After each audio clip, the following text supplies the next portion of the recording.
guys, and welcome to the very first episode of, what am I calling this thing? Pixie's Netflix horror fix, or whatever I'm calling it. I'm sorry for the delay in this. I had been hoping to video this yesterday, but I had a bit of a fight with the freezer. I'm not sure if you can see the big ass bruise here now. So it took me longer to get my lazy ass back into my bedroom to watch Netflix, and then it was like midnight, and I was like, yeah, there's no light, I can't film this right now.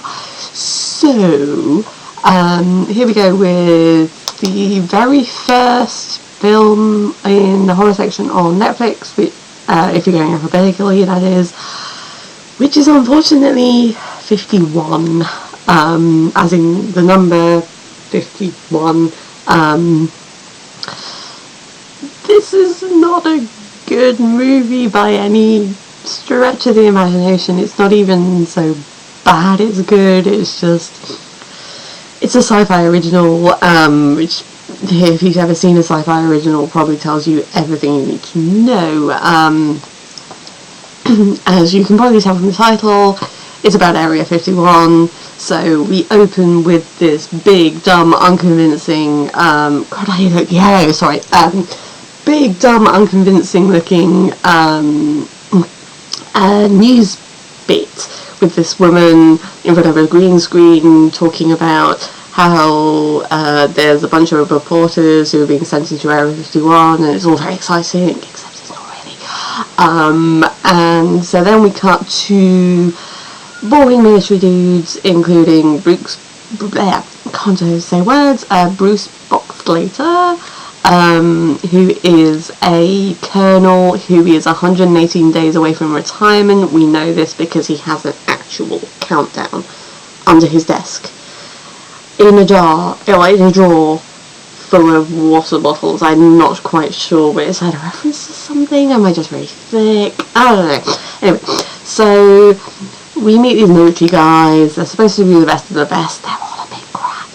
And we meet our reporters, who are smarmy, slightly politician-y guy, good hair guy, blonde woman with an unconvincing British accent, and a very, very serious black lady with a camera.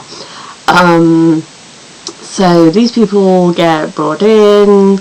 They're only actually shown the first 2 levels of Area 51 because number 3 is secret, so secret that some of the military bods don't know about it, because that's where they keep all the aliens. We get a grand total of 4 aliens in this thing. The designs aren't great. We've got veiny ass guy who's also a shapeshifter, little green man who's actually brown, so his little brown man is like every Roswell 50s alien you have ever seen, then run through sort of leathery E.T.-esqueness, so he looks a bit kind of, if you put a Roswell alien out in the sun for way too long, that's what he looks like. The other 2 aliens are, I think, meant to be mother and child. I say child, I don't know. They look like, what do they look like? They look like sort of Nosferatu type of face with the Predator's makeup routine. So they have that sort of Predator motley kind of thing going on, and these kick-ass shoulder pads, and I don't think they're meant to be shoulder pads, I think they're meant to be like alien structures, but they look really dumb.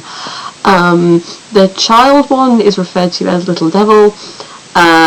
He gets blown up pretty quick, he bleeds green goo, alien, I don't know. And the adult one is referred to as Lady Death. I guess those comics never copyrighted that, but she's a little bit more interesting than, she's on stilts, she's on, like, you can't see my arms here, but she's got like 2 stilts in the front and 2 stilts in the back, and she's got a slightly darker colour scheme because she's, you know, big badass. We've been watching too much Aliens, and she uses a lot of deaths that are straight out of the Alien franchise, as in tail through the body, yeah, she does that. Dropping down out of nowhere, she does that. This is a movie that has a lot of, I won't say homages, because that implies a certain amount of intelligence that I'm not sure this movie has. Rather than homages, they're kind of rip-offs. I really hope the audio is picking up on me whispering. I've never tried videoing this before. This is a camera that I don't really use very often, which is probably why it looks so awful and yellow, and what is going on with the lighting. Anyway, so yeah, it's a kind of, it's every haunted house set up with aliens. It's very standard. You've got these people stuck in a underground area, and there are a lot of elevators in this underground area. Incidentally, there's at least 3 on-screen elevators, all of which are CG. I don't know if Syfy just can't afford, sorry, the 3 outside, can't afford actual elevators. Is this not something they have in their studio? I don't know, but anyway, elevators and elevators, and there's all these on-screen things about there's somebody in the elevator. Oh, is it invisible? No, it's the same alien we saw before. This isn't interesting. And intercut with military bods trying to put some characterization into these cardboard cutouts. One of them has literally shot his foot off. They literally shot himself in the foot. He shows his toes, and he's got some mystic toes, and like, why do we need to know this? I don't know. Maybe they ran out of the effects budget. So yeah, the idea is that these reporters are being shown around to sort of deflate rumours about Area 51. And they're all looking for the big scoop, but of course somebody breaks free and lets all the other aliens out. Somebody being the shapeshifter, which is the most awful makeup I've seen in a long time. He's literally just a guy with no face, in a sort of Slenderman-y body suits with these awful veins that go all over him. Thankfully we don't see too much of that makeup, because most of the time he's disguised as other people, but yeah, it's really dumb. And he's supposed to be the big bad and, scary. He lets out Lady Death and little Nikki, or whatever, the other aliens. And little brown man is helping out the good guys. Reasons? I don't know. So yeah, we get some dumb reporters being picked off. We get some very dumb military bods being picked off, and it's all of the obvious people dying in the ways that you would expect them to do. So, guy who's got 118 days to retirement, guess what happens to him? Black guy, guess what happens to him? Smarmy guy, guess what happens to him? Everybody dies, and most of the deaths aren't very interesting. There's a couple that are kind of funny. There's a pen to the neck, that's a good one. And there's actually one really good makeup effect where, before we get the reveal of Lady Death, she has dripped some sort of goo on this guy's leg, and it's kind of this sort of gelatinous, awful red goop, and the leg kind of, so that I will give it that. Syfy, that was a good effect. Well done. More of that, less of the people on stilts, and less of the CG. So yeah, this was not a good film to start off this little marathon thing with. This is, it's not even sort of so bad as good, it's just kind of mediocre. If you've seen 1 or 2 sci-fi horrors, the famous ones, you will recognise a lot of scenes in this. They full on do the which one of us is the shapeshifter? Well, we know how humans react, so let's do that. the Thing from The Thing, you know, the blood test scene. Except, you know, in the blood test scene in The Thing, the Thing is, one, a really scary looking thing, and two, the only way you can tell is by attacking the blood, whereas in here we get a light bulb shine in some guy's eyes. And that made me look really sassy. I should do that more. So yeah, it's the blood testing from The Thing, but crap. So yeah, there's one or two inventive bits, and okay, this is where we get up to the full-on spoilers. If you care about this film, you're a stronger person than I am. It turns out that part of the reason that veiny shape-shifting man, he is called Patient Zero, because we're really inventive with our names here. Veiny shape-shifter man is upset because the Area 51 trappies have dissected his friend, partner, wife. And Little Brown Man stumbles on this as well and discovers, oh, they've dissected my friend as well. And that's interesting. Like, I could see something interesting going on with that. It's not developed enough. It's only revealed in like the last 15 minutes, and then we get more city explosions, CG'd in sort of stock footage mushroom cloud stuff going on, and all the aliens, well, all of the aliens except for the Little Brown Man dying because reasons. Area 51 is also, incidentally, seems very small in this. We get these big shots of, you know, the outside, the sort of facility. We get big shots of these elevators that only go down 3 levels, but the facility itself seems very small, and some of the aliens get onto the surface, and this doesn't seem to be a big deal, which, really? You've got aliens, really dangerous aliens that have escaped to the surface, and nobody bothered? Really? I'd be scared if these guys were actually that dangerous, but they don't seem that dangerous. And also the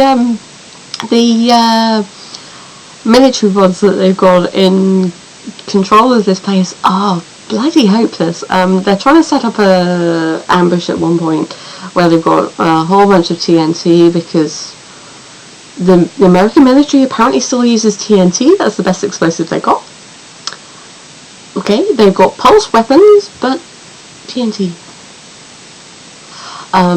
So yeah, they're luring Lady Death, Vigo Monster, Hive Queen to this bunch of TNT, but she's coming right up to this, you know, badass lady character who is clearly going to be the lady who survived. But let's not talk about how unpredictable this shit is. Lady Death is coming up to her and all, you know, stop. God, I'm never awful. Comes up towards this woman. She's clicking her little detonator. It's not working. The military bods are standing around with guns pointing right at her, right like this, and it takes them about a minute before it occurs to them to open fire. America, are you okay? Have the aliens got you already? It's okay. Yeah, I'd be worried if these are the best of the best, you know. So, but you know, it's a Syfy original. It's bad. It's cheesy. It's what you're going to expect from a Syfy original. I'm actually kind of annoyed that this ended up being the first one alphabetically, because I would have liked to either start off with something that was really good, or at least really dumb. This is just kind of mediocre. Like, it feels like a sort of late 90s B-movie, except it's made slightly more recently than that, but, you know, it was okay. It's got 1 star on Netflix. There's a reason for that. yeah, it was okay. 1 star. Yeah, try harder. So yeah, I didn't actually have that much to say about plot or effects or anything in there, because there was long periods of nothing interesting happening because none of the characters are interesting. Like, they are cardboard cutouts of mannequins, of stereotypes. It's this kind of film. So yeah, that was probably the least interesting horror review you will ever see. Hopefully the next one will be slightly more interesting. The next one on the list is the ABCs of Death 2. Haven't seen the first one, but it's an anthology, so not going to miss much, I'm hoping. I'm actually kind of interested by this because I'm not sure which one or two, but the what are they called? The Soska sisters, the ladies who wrote and directed American Mary, were involved in one section of one of those, and American Mary has its flaws, but I really enjoy it, and I really enjoy seeing lady directors in horror. So if their segment is in 2, I'm looking forward to that. If not, I know fuck all about what this is going to be. So that will I will probably try and do the life blog stroke review stroke whatever the hell on Wednesday. I am off clubbing tonight, so maybe slightly later than Wednesday. Depends how absolutely knackered I am. So I will see you guys soon, and hopefully look a bit less yellow. Oh god, that's even more yellow. Ooh. Anyway, goodbye.